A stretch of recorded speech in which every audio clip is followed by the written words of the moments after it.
Kwame Robert Nguessan, délégué général du PDCI-RDA de la circonscription diplomatique du Sénégal, de la Gambie, Guinée-Bissau et Cap-Vert.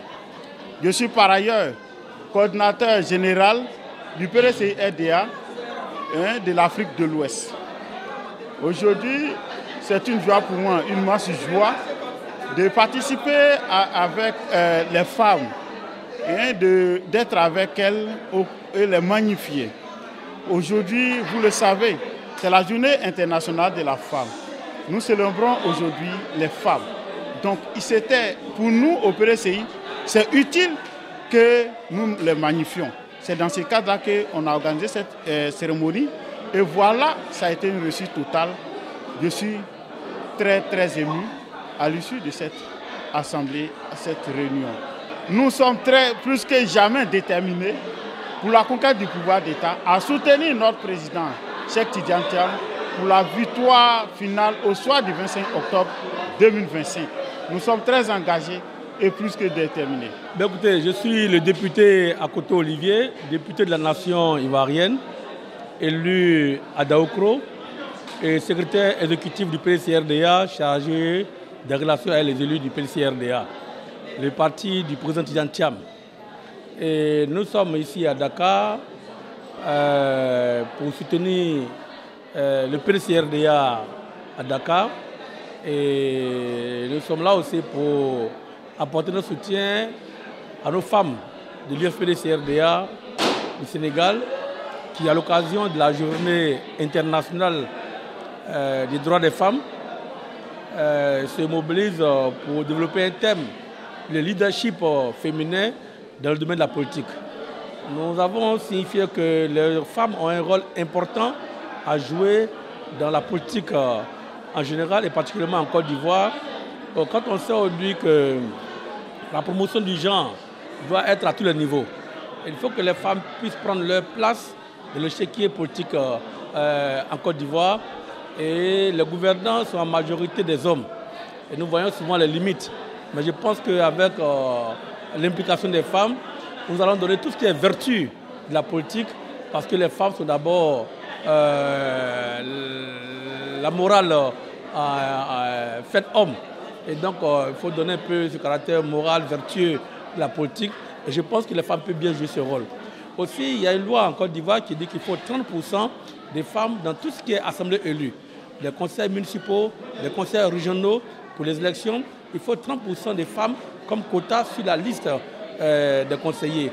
Et donc, il est important que les femmes, dès maintenant, puissent prendre conscience que leur rôle est important, qu'elles sont attendues pour qu'elles puissent prendre leur place de choix de la gouvernance locale.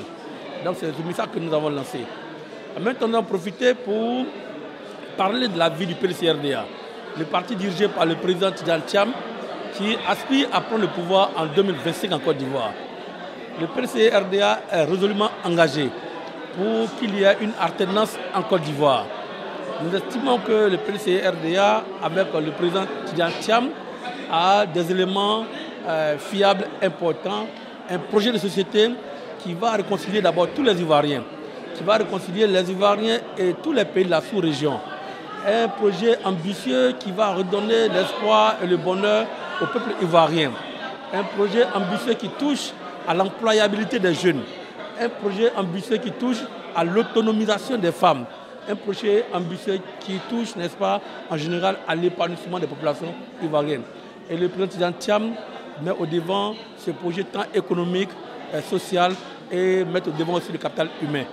Et ce projet, n'est-ce pas, a besoin d'être porté par tous les militants du PDCI-RDA, mais au-delà des Ivoiriens de leur diversité, parce que le projet du président Tidiane Thiam transcende les clivages politiques. Nous estimons que la Côte d'Ivoire aujourd'hui doit copier les pays africains comme le Sénégal où il y a eu une élection, il n'y a pas eu de problème. Au Ghana dernièrement, il y a eu une élection, il n'y a pas eu de problème. Et donc la Côte d'Ivoire aujourd'hui doit humblement accepter une démocratie apaisée à travers une élection participative, une élection inclusive où les acteurs politiques de premier rang ne sont pas exclus sur la liste des candidats. Il faut que les Ivoiriens puissent librement choisir leur président. D'où le sens de l'importance de la révision de la liste électorale en 2025. Il est aussi important de dire que les Ivoiriens ne doivent plus avoir peur quand il s'agit d'une élection. Parce qu'une élection, c'est un jeu démocratique, que le meilleur gagne. Donc nous invitons vraiment toute la classe politique ivoirienne à comprendre que le plus important pour nous, c'est qu'est-ce que nous réservons, qu'est-ce que nous donnons au peuple ivoirien comme cadeau.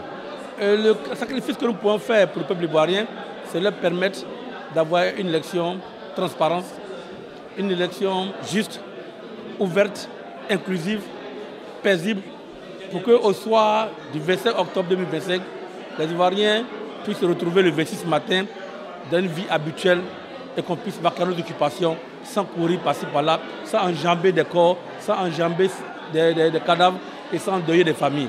Allons-y à une alternance pacifique parce qu'en réalité, tout le monde est condamné à être ensemble pour sauver la Côte d'Ivoire.